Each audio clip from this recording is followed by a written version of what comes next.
Hello,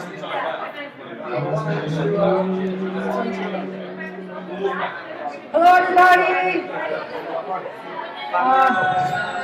It's my second time here, and I thought maybe I'll do something different. So, since I went to see Eddie Izzard on last Friday here in Bristol, and he inspires me very much, triggers my old-time dream of doing some stand-up comedy. And so, a couple of days ago, I just woke up and started writing. And so I'm just going to give you the real first premiere. First time ever for me for stand-up comedy. So this bit is called A Love Letter to the Unborn Comedian in Each of Us. So we all have a comedian inside that's silenced by all this, terrible things we see, terrible life we lead.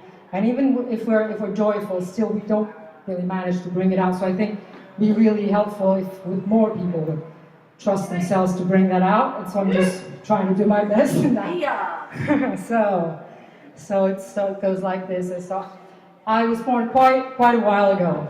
You were born too. But our comedian is still hiding inside. It was a gloomy day. No, wait, a happy day. Anyway, it started with a wailing cry for most of us. By the way, the next time they ask you, what do you want to do when you grow up, whatever age, because we're always growing up, tell them, I want to enjoy life. I'm sure they will be quite surprised. Amazing!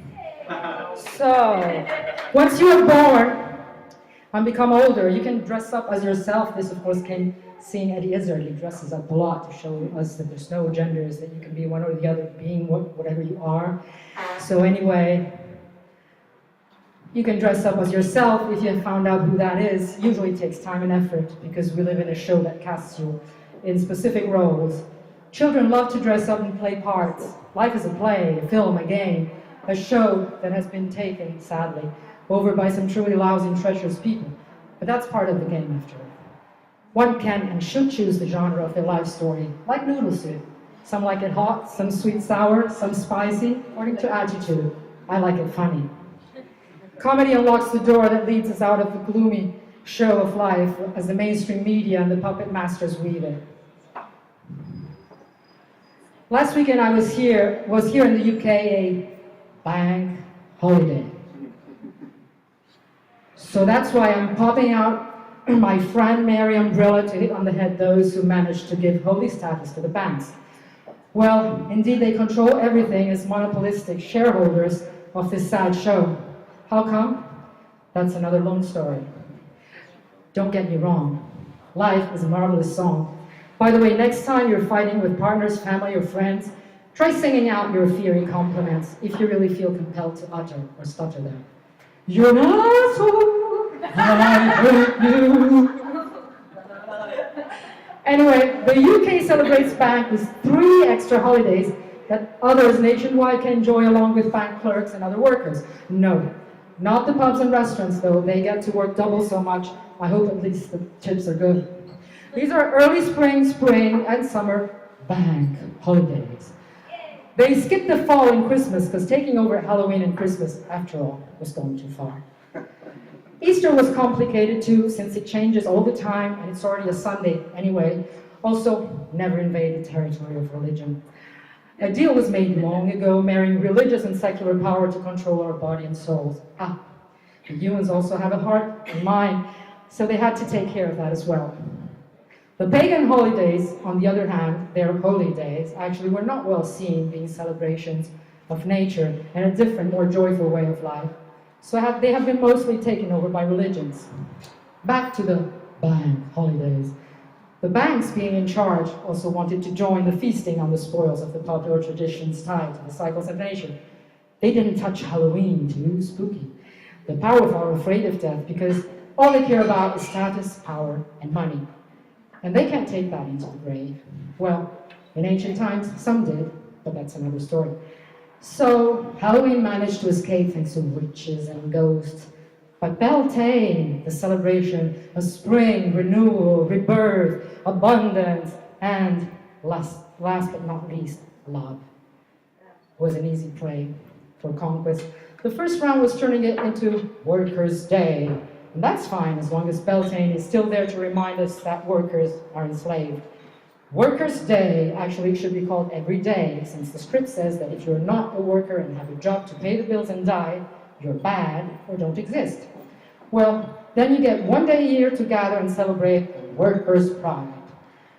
In Italy, they have the ritual union gatherings and talks, but the highlight is a huge all-day concert in Rome with popular artists, so a nice celebration.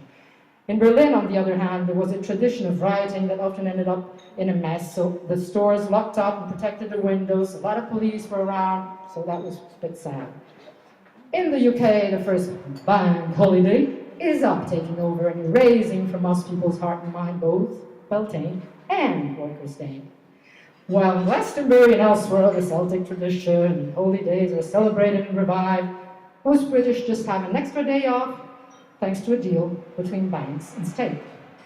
Next comes the spring bank holiday. A bit more complicated. First, they chose to pair it up with Whitsun or Pentecost, the day the Holy Ghost descends on us in the form of a mortgage or a student loan. But that was also a changing day like Easter. Then, as I learned on Wikipedia, at some point they moved it to include the Queen's Jubileum.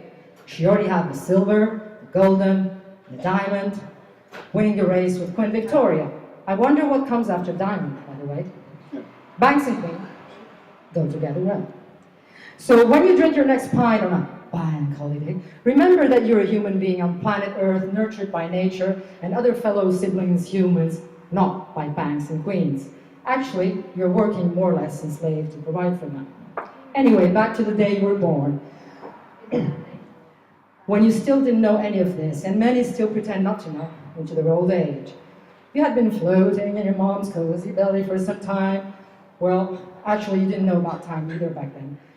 Anyway, nobody had prepared you for what was coming. Why don't people talk to babies in the womb? Start telling them, don't worry, it's going to take some effort, but we're here waiting for you with boobs full of milk and toys. Anyway, it's a hero's journey, they say. The drama weavers have set it up that way, a very bumpy road. So most of us come out in a hospital with artificial lights and white-coated people following strange rituals. Whoops, wrong door. One might be triggered to think, the baby, I mean. By the way, when you live in the city and the first sunny days come up, like during a bank holiday, then you might get a fresh air hangover. It's a healthier kind, but few notice it because they usually have a regular beer hangover on top of that. I went to see Eddie Izzard here in Bristol. He's the inspiring muse of these first steps in comedy. Up there in his high heels and dressed up to kill with laughter, he looked very lonely. Why doesn't anyone jump on stage and give stand-up comedians a hug? That's what I felt like doing. Maybe next time. It's to do that because we love you. No, it's okay, I did in general. A stand-up comedian is someone who's a heart so full that they can't hold it anymore. One season feels the absurdity of this fake live show and has a glimpse of the cosmic joke that lets him see things upside down, sideways, and backwards. It's a kind of magic in some way to help us all blow away the spell through laughter. Laughter is liberating, a true universal remedy for healing this madhouse and its inmates. People that don't notice that having holy days celebrating banks as holy brings us back to the golden cow, where it all started, by the way. No, not creation itself, but the takeover of it. A hostile takeover of the Garden of Eden. Of course, a garden playground to celebrate life and have fun doing the loving game is not productive of growth of a few people's and countries' bank accounts and treasure groves. Life is a treasure hunt puzzle game, at least that's what I figure out of mine. Well, some are born on top of money piles, so they think they have it all figured out. So it's all about finding the treasure until you realize that you are that treasure. But nobody cares, being after the golden jewels of appearance and status. That brings us back to when we see the light for the first time in our life. But it's the artificial light of a frigid hospital with its own rituals and procedures far removed from the natural embrace of life. So when you're born, you still know you are bringing your special treasure and gift for the world, a treasure that, as you soon discover, nobody wants. We're over 7 billion treasures, each unique, that are worth nothing else than a number of hours worked, mostly doing what we don't like, to scrap some money, the holy currency of banks and worshippers of the golden cow.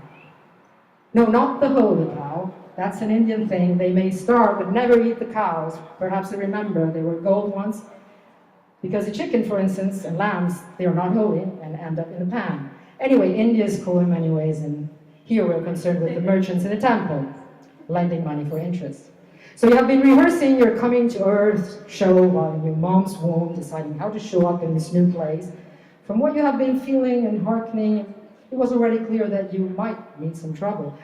In my case, for instance, my mom was an actress in communist East Berlin, and she told me that while pregnant she was playing the role of Mary Magdalene in the theater. So I don't know what that influence did on me. Anyway, but hey, you bring the gift, you are the treasure, so everything will work out fine. After all, you know that love is the only currency of life.